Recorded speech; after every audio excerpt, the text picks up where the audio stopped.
Warm, responsive and trusting relationships between children and educators provide a secure base from which children can explore and learn about themselves and their world.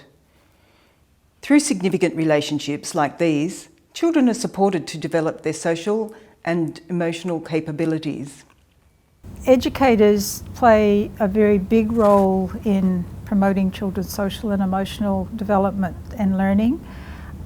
The first thing that comes to mind is through the relationships that they develop with children that start from the very first encounter they have with families and children.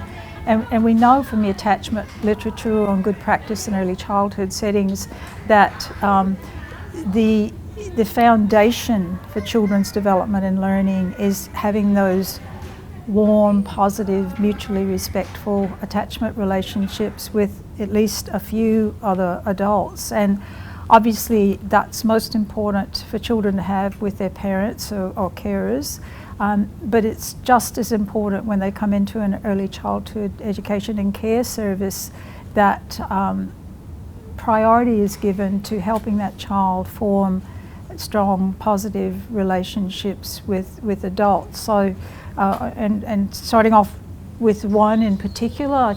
Relationships serve many, many purposes for children. They are opportunities for children to grow and explore. They're platforms for children to spring from.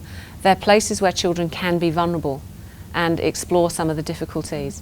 They're places where children can demonstrate, distress and build resilience. I don't believe children can do any of those things unless they're in significant, safe relationships that are unconditional, purposeful, intentional and really meaningful to children. What we do with our work in early childhood when children are very little has far-reaching, significant long-term effects on children's capacity to be content and build relationships and grow and flourish. When children are feeling safe and secure in the world and in their relationships with others, we can see that they're generally happy to go off and explore. And that can be in whatever age-appropriate way that they do. So for a very small baby, it might be to look at a dangling toy for a while. For a 4-year-old, it might be climb on the climbing gym and hang upside down for a while. At some point, the child will usually come back for a check-in, make sure you're still there. Being in a safe, secure, nurturing relationship does prepare you for being in other relationships. So it gives the child an opportunity to understand the give and take in a relationship and the benefits of that. It gives the child an opportunity to satisfactorily resolve conflict with another person. It gives the child an opportunity to feel valued and important within relationships and important to other people. It helps the child focus. So being with other people does help with concentration and attention. And whatever their experience is, if they've had a very good experience of, secure, loving, responsive care, they're much more likely to be able to provide that to another person in the future. I believe children need to be in very secure, understood relationships to learn. The relationship is the learning for children. The relationship's like a room that a child walks into, and there's lots of really interesting things going on in that room that they can participate in and experience. And there's a very clear boundary.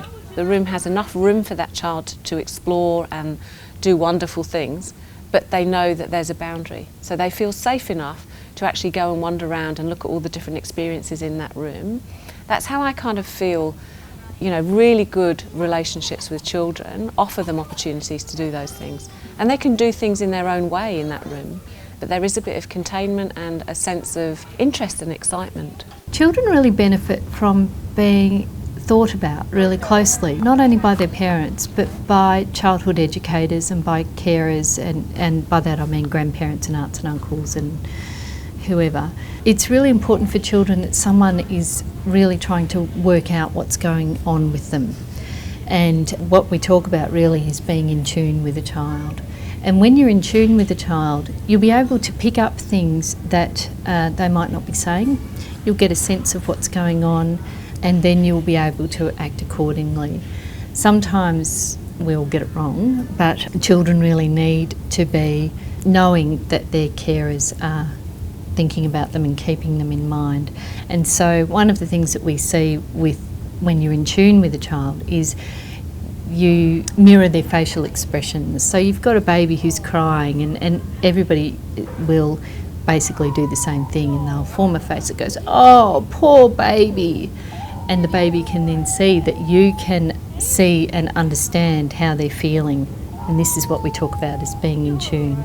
So the baby's crying and you've got this really sad face on and you're comforting the baby, and eventually the two of you will calm down together, and that's a way that we help each other manage our feelings. And we think about the consistent caregiver as the parent, but obviously in the area of early childhood education and care, the workers there can also be the consistent caregiver, and is also vital for providing that repeated experience of having an adult that cares about them, that's going to protect them, that's going to be interested in them, that thinks they're valuable enough to kind of keep an eye on, so that they can therefore set off from that space of security to explore and learn.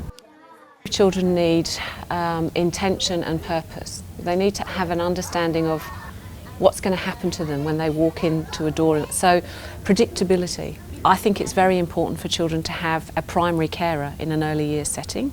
One person who is responsible for the care of that child throughout the time that they spend in the early childhood setting.